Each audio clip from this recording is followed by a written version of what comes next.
신라의 삼국통일, 우리 역사상 최초의 통일국가이자 찬란한 황금시대의 시작점이었죠. 아마 대부분은 이 영광의 순간만을 기억하실 겁니다. 그런데 말이죠. 만약 이 위대한 업적이 실은 엄청난 대가를 치르고 얻어낸 결과라면 어떨까요? 과연 그럴 만한 가치가 있었을까요?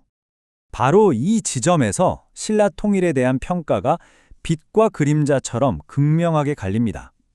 한쪽에선 최초의 통일국가를 이뤘다는 영광을 이야기하지만 다른 한쪽에선 고구려의 광활한 영토를 대가로 치렀다는 뼈아픈 상실을 지적하는 거죠. 자, 그럼 한번 7세기 동아시아로 시간여행을 떠나볼까요? 당시 400년간 분열되어 있던 중국이 수나라에 이어서 당나라라는 거대한 통일제국으로 재편되면서 동아시아 전체의 힘의 균형이 완전히 무너지고 맙니다. 당시 한반도는 그야말로 일촉즉발의 상황이었어요.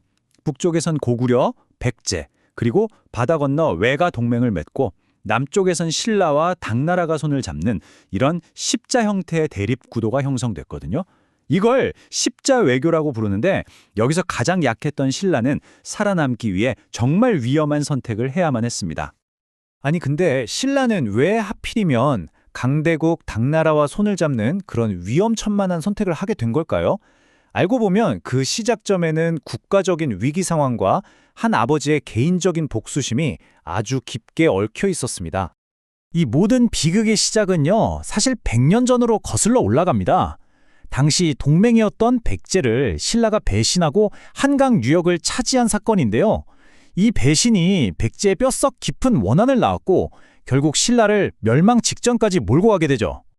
백제의 복수심이 제대로 터진 곳이 바로 신라 서부의 핵심 요새 대야성이었습니다. 그런데요, 이 성이 무너진 이유가 정말 어이없습니다. 성주였던 김품석이 자기 부하의 아내를 빼앗자 앙심을 품은 그 부하가 백제군에게 성문을 그냥 열어줘 버린 거예요. 이게 왜 중요하냐면요.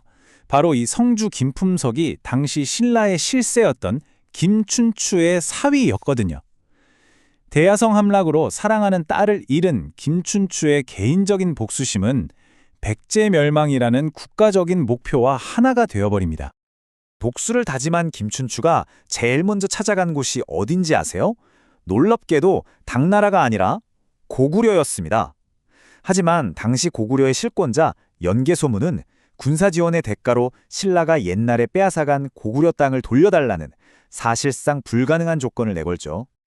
결국 김춘추한테 남은 카드는 당나라뿐이었습니다. 그리고 여기서 두 나라의 이해관계가 정말 기가 막히게 딱 맞아떨어진 거예요. 신라는 백제에 복수하고 살아남을 힘이 필요했고 당나라는 안시성 전투에서 자신들에게 굴욕을 안겨준 고구려를 칠 동맹군이 필요했거든요. 자, 그럼 거래 조건이 뭐였냐? 아주 명확했습니다.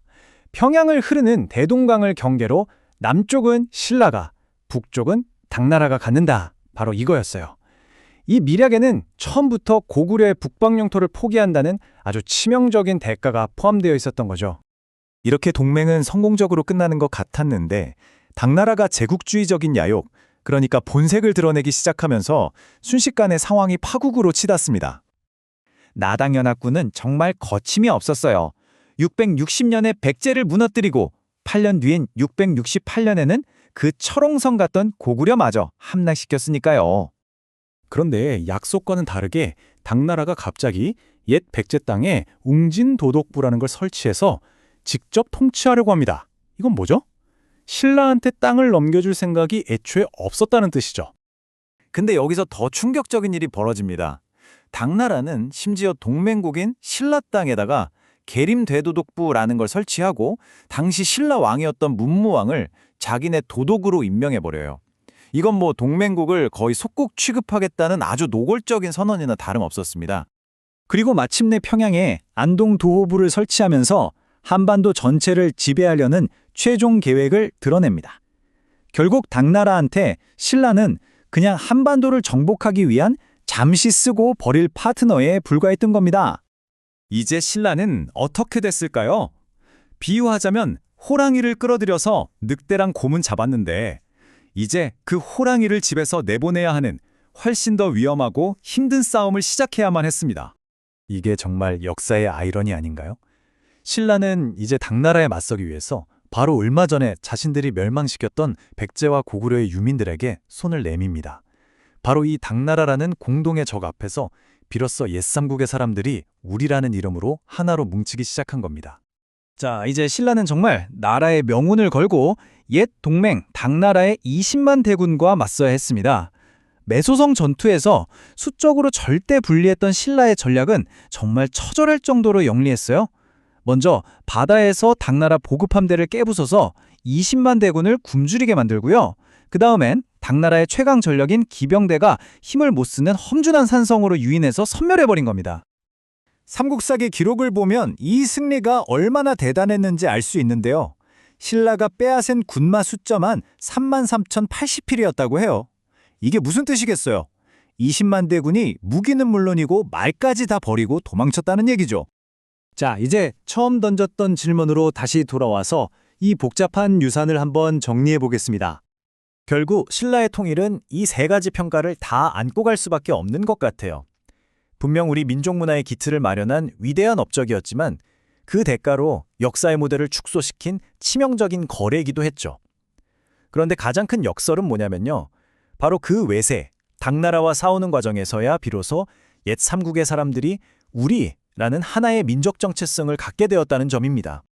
사실 이 평가는 오늘날에도 여전히 현재 진행형입니다. 특히 북한 역사학계에서는 외세를 끌어들인 신라의 통일은 정통성이 없다고 보고요. 고구려를 계승한 발해와 신라가 공존했던 시기를 남북국 시대로 불러야 한다고 주장하고 있죠. 신라의 선택은 1300년이 흐른 지금 우리에게도 아주 묵직한 질문을 던지고 있습니다. 국가의 생존을 위해 그리고 통일이라는 목표를 위해 우리는 과연 무엇을 포기할 수 있고 또 무엇을 절대로 잃어서는 안 될까요? 역사는 이렇게 우리에게 계속해서 답을 묻고 있는 것 같습니다.